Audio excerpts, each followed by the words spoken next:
shot. There's an art to how Nintendo usually iterates on its long-running series. That twist it almost always seems to discover makes us excited about what's to come, while also looking back on fond memories already forged. Mario Golf Super Rush, though, is an exception to that trend. It's sporadically fun, but it frustratingly falls short of the green more often than not. Its newly introduced Speed Golf mode is a bright point that shakes up the formula, while its lackluster adventure mode is a short and not overly sweet few hours. It makes for a package as a whole that offers some of the fun of the Mario Golf games of past generations, but when it's all said and done, it lacks the variety, replayability, and general amount of content needed to be considered a standout in the series.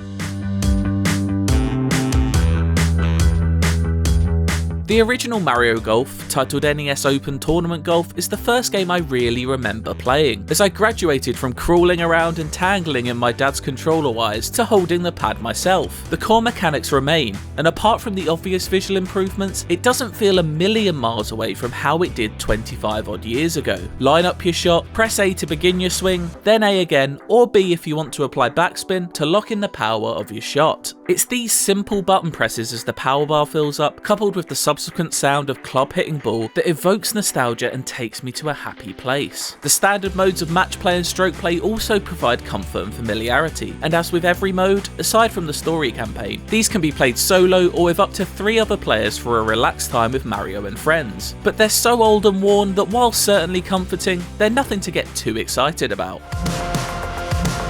The mode that does spark some joy is Speed Golf. This fresh take on the round of 18 holes is where I found the majority of my enjoyment coming from. Instead of simply taking your shot, watching to see where it goes and then magically appearing next to your ball, it places as much importance on what happens in between strokes as the swings of the club itself. Of course, this is done in classic Nintendo fashion. There's no jumping on your golf cart and slowly driving to your ball here. Though now that I mention it, I do like the idea of each hole being half Mario Kart track, half golf course. Instead, you'll race competitors to your next lie on foot, holding in B to dash for as long as your stamina bar will allow. You can also pick up hearts to refill that stamina, and coins which fill your special shot bar along the way. The placement of these items offers a fun tactical minigame to play within each shot, as you weigh up which is the best golf shot to play in order to reach the hole, against which will lead you to pick up more coins without taking too much of a detour and wasting time. As you might reasonably assume from the name, time is very much the key in Speed Golf, but the phrase more haste less speed also rings very true. That's because each shot you take adds 30 seconds to your time, so taking those extra few moments to line up a better shot will benefit you in the long run, because the victory is determined by speed rather than who takes the fewest strokes. It's a clever risk versus reward mechanic that keeps it fresh hole after hole. Sometimes plans can be disrupted though, thanks to the unique character abilities belonging to each of the 16 playable characters. These aforementioned special shots are not only highly accurate shots, but come with effects that can be used to sabotage your opponents. They're available to perform across all modes, but it's in Speed Golf that they really come into their own. Luigi, for example, can turn the area around where his ball lands to ice, making for a difficult surface to putt and indeed run on if trying to get to your ball. King Bob-omb can spawn a series of,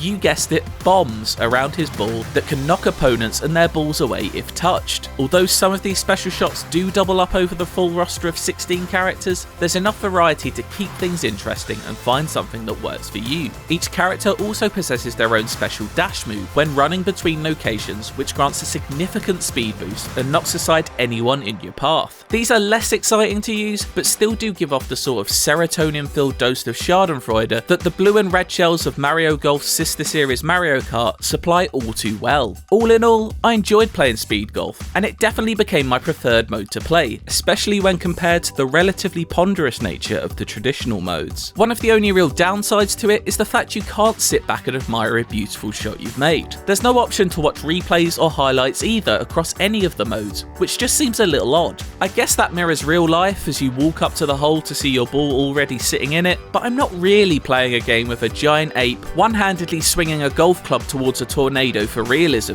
to be honest. Moving further away from any form of reality, which isn't a bad thing, is the new Battle Golf. but this didn't ever grab me in the same way. Mainly that's because it's so fast paced that it's normally over before you have a moment to really get into it. It consists of you and 3 other competitors battling it out in an arena to be the first to put their ball in 3 holes. Seems simple enough, but wait, there's a catch. There are 9 flags dotted around the stadium to go for, but they disappear once one of the 4 players has holed them. It makes for a fast and frantic game mode, where the key to success, unfortunately, is to steer clear of trouble and go where others aren't. Avoiding confrontation kinda defeats the whole idea of it being battle golf. The AI opponents are often not the sharpest tools either, and with no way of upping or lowering the difficulty, I soon got bored of this mode. When the rounds rarely last upwards of 3 minutes, that means I became bored quite quickly indeed. Playing online against other humans does give more of a joyful spontaneity to battle golf, but it's still all over far too quickly. It's not a mode I can see myself playing much more of after my first few days, but it's far from the dullest in Super Rush.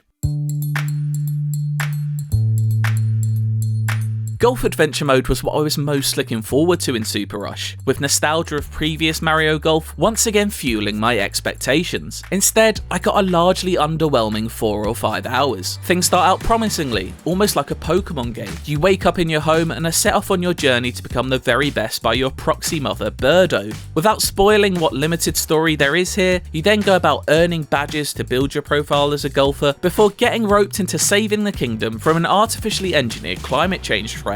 It kinda comes out of nowhere and then finishes before you've been given a chance to ask as simple a question as why? Now don't get me wrong, I wasn't going into this expecting storytelling on the level of Homer's Odyssey, but something akin to Mario's own Odyssey from a few years back wouldn't have gone amiss either. It's not really even a Mario story at all. Aside from a few extended cameos from some familiar faces, it's all a bit rushed, and I'm not sure in the way that Super Rush is intended. It starts slow as you learn the ropes on a beginner course, before developing into a series of repetitive and clunky boss battle encounters, which have you dodging attacks and firing golf balls at enemies in moderate anger. That's not to say that Golf Adventure doesn't have its high points. I particularly enjoyed a challenge that involved completing 9 holes of the whirlwind and water-littered Ridge Rock Lake course in under 40 strokes. The twist being that you could do them in any order and continue playing on from the green of each hole. This turned this into a more puzzle-like section that had me genuinely thinking about what the best strategy to take would be. I would say that Golf Adventure isn't worth sinking the time into, but the truth is that it's kind of necessary if you want to be able to enjoy the rest of what Super Rush has to offer. Not only does it teach you basic golfing skills and introduce you to the rules of speed golf, but it's the only way to unlock all of the courses for use in the other modes. There are 6 courses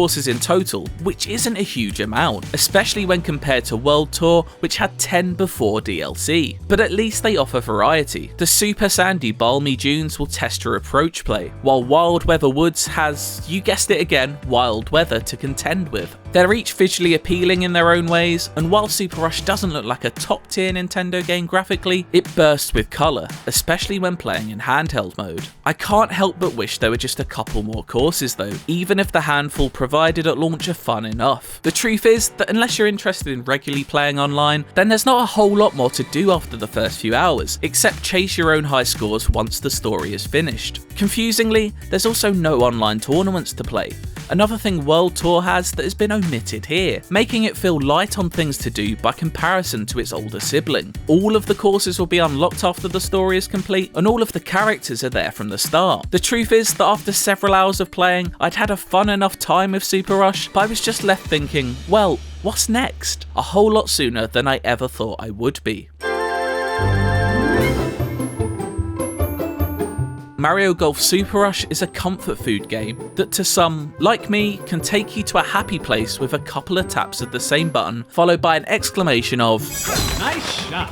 Its standout speed golf mode is a great twist on Mario Golf and a genuinely fun way to play that goes a fair way to spicing up an age-old formula by filling the space between swings with a madcap foot race to the next one. Though even if that mode is a tidy birdie, sadly there are just too many bogeys elsewhere in Super Rush in the form of a poor adventure mode, a slight selection of courses, low replayability, and just a general lack of things to do after you've burnt through its content once that make for an unsuccessful round. Arcade golf games like this are made to be played with friends for a long time, but there just doesn't feel like enough variety on offer here to make me want to. Without that longevity, I just can't play Super Rush in the category of a top tier Mario Golf game. For For more Mario Golf Super Rush and everything else Nintendo, make sure to stick with IGN.